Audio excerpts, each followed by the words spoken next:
Assalamualaikum warahmatullahi wabarakatuh. Selamat pagi anak-anak.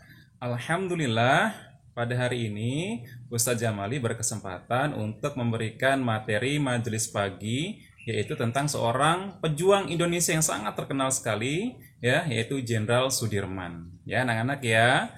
Dikutip dari karangan Ibu Tika Hatikah, ya, buku yang berjudul Keteladanan Sang Tokoh, ya, menyatakan bahwa Jenderal Sudirman, ya, itu pernah bersekolah, ya, di Hollands Inland School, ya. Namun saat tahun kelima ia berhenti dari sekolah itu dan melanjutkan di Sekolah Taman Siswa Yogyakarta. Ia pintar dalam mempelajari berbagai ilmu pengetahuan dan memperdalam ilmu agama Islam, ya anak-anak ya. Subhanallah sekali. Kita bisa tiru nih anak-anak. Ia dididik dengan baik oleh gurunya, yaitu Suarjo Tirtosupono dan Raden Muhammad Khalil. Kelak, Jenderal Sudirman menjadi seorang pahlawan nasional yang terkenal, ya, dengan taktik gerilya, ya. Taktik gerilya ini taktik yang dipakai, ya, oleh Jenderal Sudirman dalam perang, ya, anak-anak. Ya. Berikut, ya, fakta-fakta tentang Jenderal Sudirman, ya, anak-anak, yang bisa kita teladani dan kita tahu nih anak-anak. Yaitu yang pertama, Jenderal Sudirman itu ternyata anak seorang pekerja pabrik gula, ya.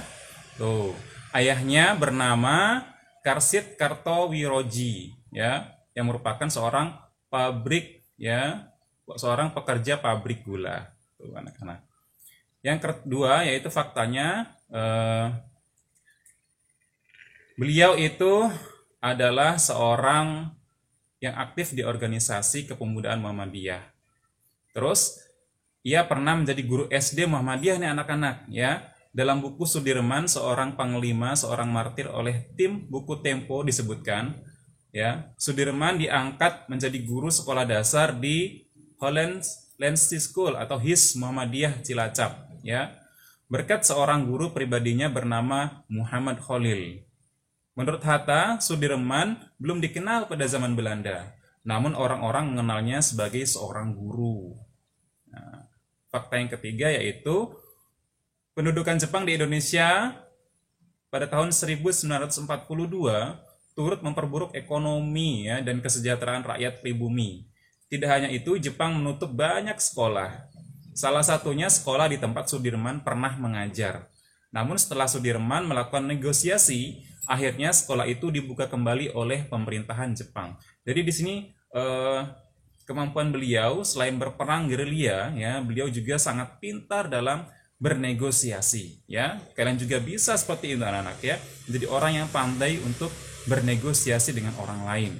Nah, fakta selanjutnya yaitu karir militernya nih, ya. Jenderal Sudirman dikenal sebagai pemimpin yang pintar dalam bernegosiasi. Sebelum kedatangan tentara Jepang, ia pernah diminta pemerintah Belanda untuk memberikan pelatihan kemiliteran kepada tentara pribumi, ya anak-anak ya. Ia juga pernah memimpin organisasi bentukan Jepang, Shu Sangikai, ya namanya ya, yang bertujuan untuk menjaga keamanan Indonesia dari sekutu. Organisasi itu bergabung dengan Pembela Tanah Air atau PETA. Sudirman kemudian mengikuti pelatihan di Bogor. Ia kemudian diangkat menjadi komandan dan ditugaskan di Batalion Kroya Banyumas, Jawa Tengah. Di sana ia dipersenjatai dengan peralatan yang sangat lengkap. Ia juga pernah bergabung dengan BKR anak-anak atau Badan Keamanan Rakyat yang akhirnya berganti menjadi Tentara Keamanan Rakyat atau TKR. Cikal bakal Tentara Nasional Indonesia atau TNI yang pada saat ini kita jumpai, ya anak-anak ya. Tuh. Dari sana pangkatnya terus menanjak mulai dari letnan kolonel, jenderal sampai jenderal besar.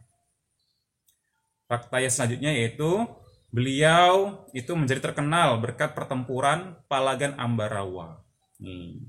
Sudirman semakin dikenal dan makin dipercaya berkat pertempuran Palagan Ambarawa pada akhir 1945.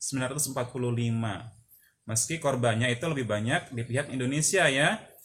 Tetapi dalam pertemuan tersebut sang jenderal berhasil untuk mengalahkan ya pasukan Inggris pada Perang Dunia Kedua. Ya anak-anak ya. Terus Kiprah Sudirman di Ambarawa itu dikenang sebagai Hari Infanteri. Pertempuran ini membuat Presiden Soekarno mempercayakan kepemimpinan tentara di tangan beliau. Ya, saat itu Sudirman sudah terpilih sebagai Panglima lewat voting ya pada tahun 1945. Keistimewaan Jenderal Sudirman ya anak-anak yang harus kita tahu. Meskipun dalam keadaan terbatas, Jenderal Sudirman punya taktik bergerilya yang mumpuni saat melawan penjajah. Ya, jadi bukan hanya teknik biasa untuk menembak, ya, untuk melawan, tetapi juga sangat pandai sekali nih dalam teknik gerilya.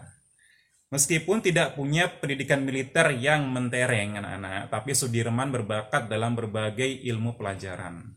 Selain memiliki keberanian, Sudirman juga dikenal sebagai pemimpin yang pintar untuk bernegosiasi dan juga tahu tentang ilmu agama, tentunya agama Islam kita. Nah, anak-anak, itu tadi Ustadz bagikan ya sejarah tentang Sudirman ya, semoga menginspirasi kita sebagai generasi muda ya anak-anak ya.